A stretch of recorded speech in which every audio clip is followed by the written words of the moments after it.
2027 মাধ্যমিকে voice change আসবে, সহজ আসবে আপাত দৃষ্টিতে, কিন্তু এমন একটা বাক্য দেবে সেই বাক্যের মধ্যে নিশ্চয়ই কোনো টুইস্ট থাকে। যেমন এবছর দিয়েছিল যেখানে বাই হবে না, উইথ হবে, যেমন ফিল্ড উইথ, যেমন known to, surprised at, annoyed at, এমন কিছু শব্দ আছে যেগুলোর পরে বাই বসে না, সেগুলো তো শিখবো। তাহলে ক্লাস 10-এ ব্যতিক্রমী কিছু ভয়েস চেঞ্জ যদি আমরা শিখি তাহলে কেমন হয়। খুব মন দিয়ে গ্রামারটার কনসেপ্ট ক্লিয়ার করতে হবে। যারা তোমরা ক্লাসেস করছো সামনে বসে বা অনলাইন করছো, ভালো করে বুঝবে। আমি অনেক কিছু লিখেছি, কোথাও বুঝতে সমস্যা হলে আমায় সরাসরি জিজ্ঞাসা করবে। দেখো কত সোজা। প্রথমের যে ভয়েস চেঞ্জটা আছে সেটা হলো রিফ্লেক্সিভ প্রোনাউনের ভয়েস চেঞ্জ, অর্থাৎ সেলফ প্রোনাউনের ভয়েস চেঞ্জ। কি বললাম বাবু? সেলফ প্রোনাউনের ভয়েস চেঞ্জ, বা আমরা বলতে পারি রিফ্লেক্সিভ প্রোনাউনের ভয়েস চেঞ্জ। রিফ্লেক্সিভ প্রোনাউন কি? ওই himself, herself, themselves, myself, yourselves, তাই না? এগুলো রিফ্লেক্সিভ প্রোনাউন, তাই না? আয়নার সামনে আমি মাইসেলফকে দেখতে পাই, তুমি ইয়োরসেলফকে বা ইয়োরসেলভসকে দেখতে পাও, সে হারসেলফকে দেখতে পায়, তাই না? এগুলোকে সেলফ প্রোনাউন বলে। সেক্ষেত্রে কি করণীয়? দেখো, আমি একটা নিয়মেই আমি একটা সেন্টেন্সে দুটো নিয়ম বলে দেব। দেখো, হি হার্ট হিমসেলফ, প্রথমত এটা পাস্ট টেন্স, তুমি কি দেখে বুঝলে? যদি প্রেজেন্ট টেন্স হতো তাহলে হার্টস হতো, তাহলে সে নিজেকে আঘাত করেছে, তার মানে সে নিজেকে আঘাত করেছে। তাহলে হিমসেলফটাই পাশে আসলে হবে কি? হি। তাহলে যেহেতু বললাম এটা পাস্ট টেন্স, তাহলে এখানে হবে কি? ওয়াজ। এই হার্টের ভিতরি কিন্তু হার্টই হয়। তাহলে এমন কিছু শব্দ আছে যেগুলোর V1, V2, V3 তিনটেই এক, যেমন কাট কাট কাট, পুট পুট পুট। তেমন ছাড়া আর কি কি আছে আমরা কি জানি? যেমন বেট বেট বেট, বিড বিড বিড, নিলামে রাখা, ব্রোস্ট, কাস্ট, কস্ট, কাট, হিট, হার্ট, পুট, কোয়াইট বা কুইট করা, কুইট করি না আমরা, রিড, দেখেছো? স্প্রেড, খুব পরীক্ষায় দেয়, ফাস্ট, ব্রডকাস্ট, টেলিকাস্ট। দেখো এতগুলো শব্দের V1 যা, V2 তা, V3 ও সেম। বন্ধুরা বুঝতে পেরেছো? তাহলে এই শব্দগুলোর তিনটে টেন্সেই একই ফর্ম হয়। তাহলে আরেকটা গ্রামার আমরা শিখলাম, কঠিন কিছু কিন্তু করিনি মা। তাহলে হি ওয়াজ হার্টের V3 কি হবে বাবু? হার্ট। এবার এই হিটাই পাশে গেলে নিশ্চয় আমরা বাই লিখবো। তাহলে বাই, যেহেতু এটা রিফ্লেক্সিভ প্রোনাউন বা সেলফ প্রোনাউন, লিখতে হবে কি? হিমসেলফ। তোমরা কখনো দেখেছো যে হিমসেলফের তলায় তো হিমসেলফই বসলো আর হি এর তলায় তো হি, তাহলে আপনি এর নাম করলেন কেন? ব্যাপারটা তাই যে তাকে আঘাত করা হয়েছিল তারই দ্বারা। আচ্ছা, যদি বলি দে দে কাট দেমসেলভস, তারা নিজেদেরকে নিজেরাই কেটে ফেলতে, তাহলে কি হবে বন্ধুরা আমায় বলতে পারবে? তাহলে দেমস, এখানে দে তলায় দে, অয়ার দে। আচ্ছা, তুমি কি জানো যে এই বাক্যটা প্রেজেন্টে আছে না পাস্টে আছে বলে যাবে না? কেন বলো তো? যদি এটা থার্ড পারসন সিঙ্গুলার নাম্বার হতো তাহলে তো এস বাই এস বসতো, কিন্তু এটা সিঙ্গুলার তো না, প্লুরাল, তাহলে এটা প্রেজেন্টেও হয় পাস্টেও হয়। কিন্তু ধরো এখানে একটা দিয়ে দিল ইয়েস্টারডে, তাহলে এটা কোন টেন্স হবে সোনা? Past tense. যদি দিয়ে দেয় টুডে, এভরিডে, তাই না? তাহলে আমি এখানে কি লিখবো? They were the cut by themselves. কঠিন কিছু নেই। তাহলে এটা রিফ্লেক্সিভ প্রোনাউন দিয়ে আমরা কিন্তু বুঝে নিয়েছি। ক্লিয়ার? এরপরে আসি। দেখো এমন কিছু ভয়েস চেঞ্জ আছে সেখানে ইনফিনিটিভের একটা খেলা চলে। কিসের খেলা চলে? ইনফিনিটিভ। ইনফিনিটিভ মানে একটা নন ফাইনিট ভার্ব। এ আবার কি বললেন স্যার? নন ফাইনিট মানে যেই ভার্বটা টেন্স অনুযায়ী বদলায় না। যেমন I love to hug you, আমি তোমায় জড়িয়ে ধরতে চাই, I love to hug you. তাহলে আমি তোমার মুখে হেগে দিতে চাই নয়। আবার পরের বাক্যে I loved to hug you. দেখো এইখানে লাভ কিন্তু বদলে গেছে, সাথী ভালোবাসা পাল্টে গেছে, কিন্তু এই হাগ কিন্তু বদলায়নি। দেখো টু হাগ, টু হাগ মানে দুটো হাগ নয়, মানে দেখো তাহলে এর আগে কে আছে? টু আছে বলে কিন্তু বদলালো না। তাই জন্য এটাকে বলা হয় কি শোনা? ইনফিনিটিভ। এখানে একটা খেলা আছে, চলো দেখি। I saw him by the book. বলো শোনা। কি করে করলি? চ্যাট জিপিটি মেরেছিস? ভেরি গুড বয়, খুব সুন্দর করেছে। তাহলে দেখো, তাহলে হিমটা এই পাশে আসলে হবে কি? তাহলে এটা কোন টেন্স? তাহলে এটা হবে কি? ওয়াজ। সয়ের ভিতরে কি? সিন। তাহলে হি ওয়াজ সিন, আমি বলেছি এই রেস্ট পার্টের পরে, এই ভার্বের পরে সব সময় রেস্ট পার্টটা লিখতে। He was seen by the book লিখলে বাই কে? মি। কিন্তু দেখো যখন এই বাই দ্য বুক লিখছো তার আগে একটা টু লিখতে হবে। তাহলে উত্তর কি আসবে? He was seen to by the book by me. তাহলে কিছু ক্ষেত্রে আমাদেরকে বা টুটা নিয়ে আসতে হবে। আরো একটা দেখি, এটা তোমার নিজেরা করো তো। My father made me recite the poem. তাহলে মিটের পাশে আসলে হবে কি? আই। আয়ের পরে কি হবে? ওয়াজ। মেড বসে পড়লো, আই ওয়াজ মেড। এবার কি দেব? Two. Recite the poem, recite the poem by my my father. কঠিন কি মাগো? নিয়ম কিন্তু সব এক। এইখানে তোমাকে টু লিখে রেস্ট পার্টটুকু লিখতে হচ্ছে। এরপরে আসি, এরপরের দুটো দারুণ মজাদার। এইখানে না একটা পার্টিসিপল রয়েছে। আমি দেখেছি the feeding of the Tigers, তারা দেখেছিল নতুন থিয়েটারটি খুলছে।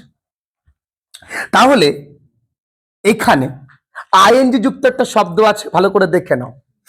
তুমি আসলে কি দেখেছো? বাঘদেরকে। তুমি আসলে কি দেখেছো? থিয়েটারটাকে দেখতে।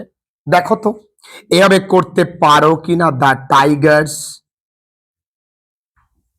অনেকগুলো টাইগার্স, ওয়ার কি হবে? সিন। এখানে আইএনজি আছে, বিং ফেড। বাইকে বাবু, by us.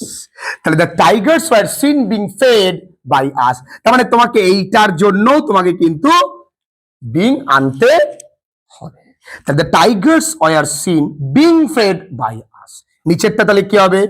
The new theatre was seen being open by them. আবার নিয়ে আসি, the new theatre was seen, তারপরে বিং, তারপরে ওপেন্ড, তারপরে বাই দেম। কঠিন আছে বাবু? এইটা একটু আলাদা নিয়ম, ভালো করে লক্ষ্য করো। লিখে নাও শান্তিকা। দাঁড়াও, মি ফাদার হয়ে গেছে না? কোথায় হয়েছে তুমি বলো আমাকে।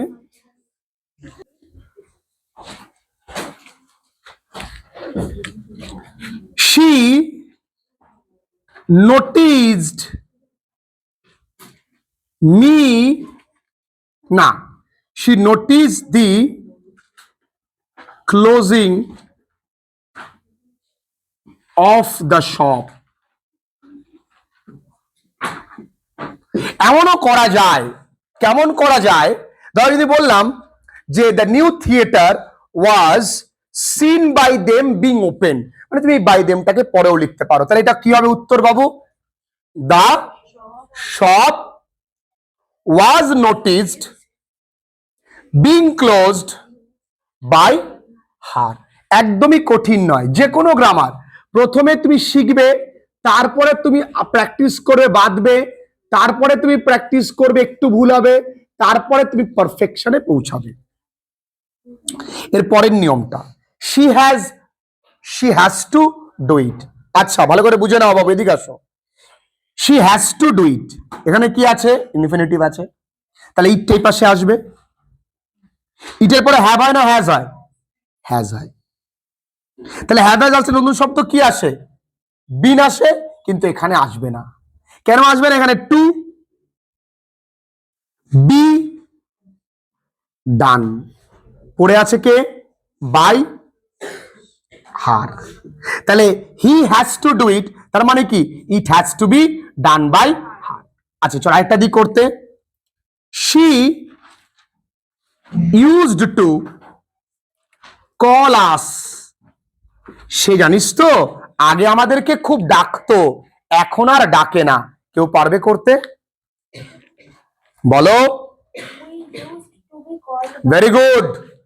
উত্তর কিন্তু এইখানে ইউজড আছে বলে তুমি ওয়ার লিখতে পারো না। কেন পারো না? এই ইউজড টু ও কিন্তু একটা মোডাল ভার্ব। কি কি একটু দেখে নাও ভালো করে, প্রত্যেকটা জায়গা ভালো করে কিন্তু বুঝতে হবে। মোডাল ভার্ব কোন কোনগুলো আছে বাবু? মোডাল ভার্ব আছে শ্যাল, মোডাল ভার্ব আছে শুড, মোডাল ভার্ব আছে উইল, মোডাল ভার্ব আছে উড, মোডাল ভার্ব আছে মে, মোডাল ভার্ব আছে মাইট, মোডাল ভার্ব আছে মাস্ট, মোডাল ভার্ব আছে কে? নিড, ডেয়ার, তারপর অট, তারপরে আর কি আছে বলো বাবু? Used, used to, ought to, ঠিক আছে, নিড টু। একটু লক্ষ্য করে দেখবে সমস্ত মোডাল ভার্ব গুলো শুধু শ্যাল, শুধু শুড, শুধু উইল, শুধু উড, তাই না? কিন্তু নিডের ক্ষেত্রে কি হয়েছে বাবু? Need to. অটের ক্ষেত্রে কি হয়েছে বাবু? Ought to. ইউজড এর ক্ষেত্রে কি হয়েছে বাবু? Use to. তাহলে ইউজড টু ও তো একটা মোডাল ভার্ব, তাহলে গোটাটা একটা মোডাল ভার্ব। যেমন দেখো এক্সাম্পল দেখছি, she will write me a letter. ভালো করে বুঝে নাও, ভালো করে বুঝে নাও। আমি প্রথমে যেটা বুঝিয়েছি বুঝতে পেরেছো? এর পরেরটা বুঝতে পেরেছো কেন টু আসছে? এর পরেরটা একটু জটিল, তবুও বোঝার না বোঝার কিছু নেই মা। যদি আমি এখানে দ্য টাইগার্সটাকে লিখি, অনেকগুলো টাইগার্স, স পাস্ট টেন্স, তাই অয়ার হয়েছে, সিন, তারপরে এখানে আইএনজি আছে বলে বিং, আর এই ফিডের ভিতরে ফেড বাই আস। একটু দেখলেই বুঝতে পারো বাবু, বারংবার দেখবে, না বোঝার কিছু নেই। প্রথম দিন সবাই সবটুকু পারে না, ধীরে ধীরে পারে, ঠিক? এবার দেখি, তাহলে আমরা করেছি যে she will write me a letter, আগে বাংলা মানে বুঝবো, সে লিখবে, লিখবে আমাকে একটি চিঠি। তাহলে যদি রাইটকে প্রশ্ন করি কাকে লিখবে? মি, তাহলে এটা একটা অবজেক্ট, তাই না বাবু?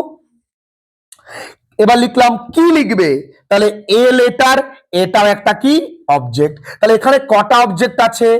Double object. কটা আছে সোনা? ডাবল অবজেক্ট, ডবল নয়।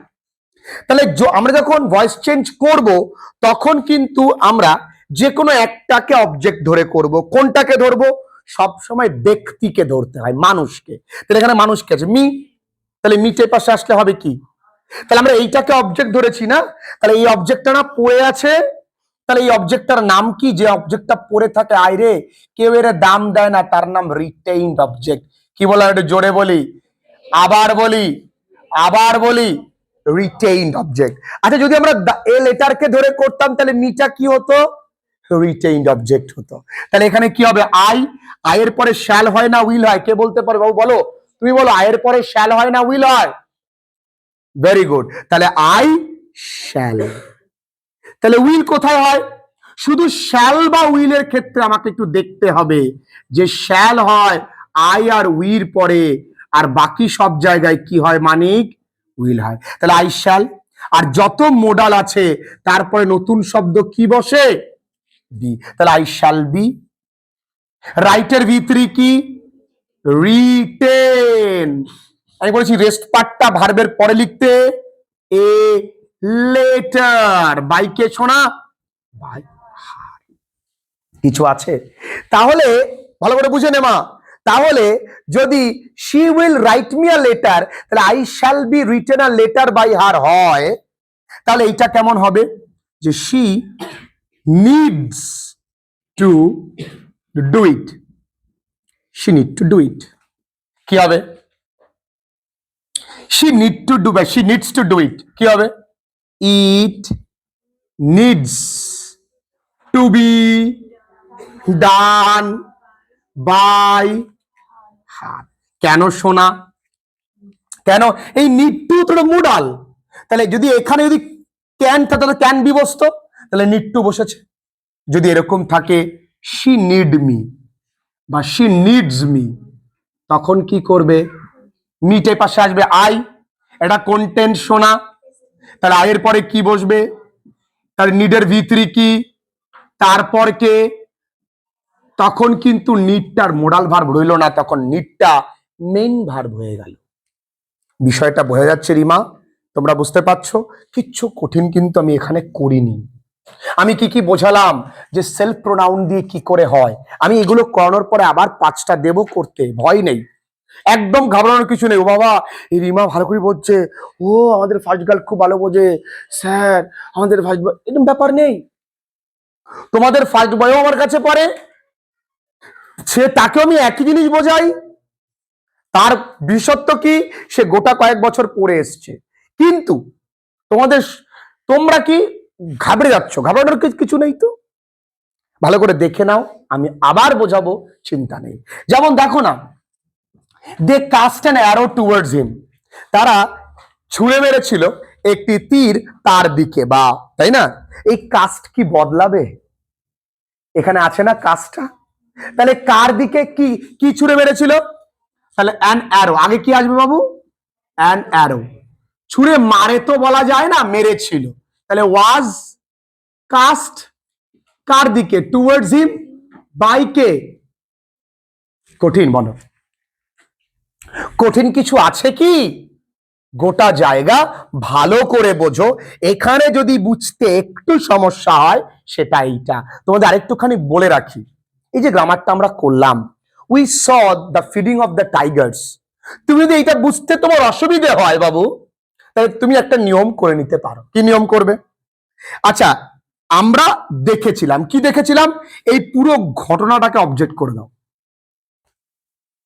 The feeding of the Tigers was seen by us.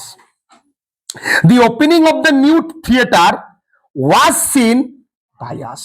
The closing of the shop was noticed by us. হ্যাঁ স্যার, এবার শান্তি বাবা, ওর মধ্যে আবার বিঙানো মুই করো, অত স্যার আমরা পারবো না স্যার, আমরা এই করবো, করতেই পারো, কোনো সমস্যা নেই, সব রকম নিয়ম তোমাদের জন্য আছে। তাহলে প্রথমে কি বোঝালো ভদ্রলোক?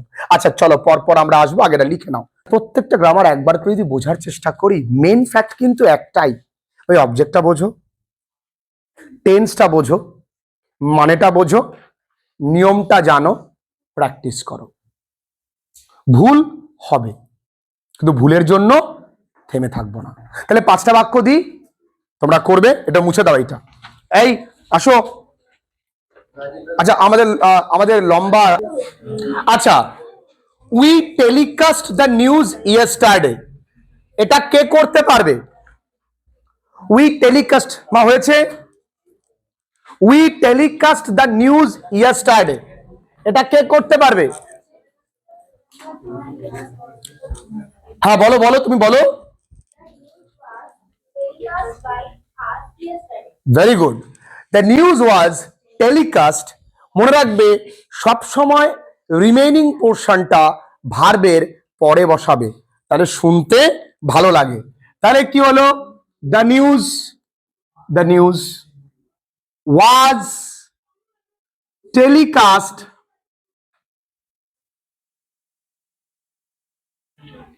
yesterday by us. স্যার ইয়েস্টারডেটা যদি আমি পরে এলে কি হবে স্যার? হবে, এতে কোনো সমস্যা নেই। They made us sing a song. তুমি বলো। We were made by them to sing a song. আচ্ছা ধীরে ধীরে। We were made to sing a song by them. তুমি বাই দেমটা যদি স্যার আমি আগে এলে কি হবে স্যার? না, এখানে হবে না। She use to walk Miles. আমার মামু বল। মাইলস, তারা আমার মামু। তুই পাইলস বলিস তো? মাইলস। এরপর মামু used to be walked by her. আমার মামু আগুন হয়ে যাচ্ছে দিন দিন। ভেরি গুড মামু, ভেরি নাইস। এরপর she punished herself. Semantika. He was punished for himself. Wow, he was punished by himself. খুব কঠিন শোনা। তাহলে দেখো আমরা কতটা বুঝেছি, তার প্যারামিটার কিন্তু এই কটা পারছে কিনা। এ কটা তোমায় পারতে হবে। বাড়ির কাজ দিয়ে দিই, বাড়ি থেকে করে নিয়ে আসবে।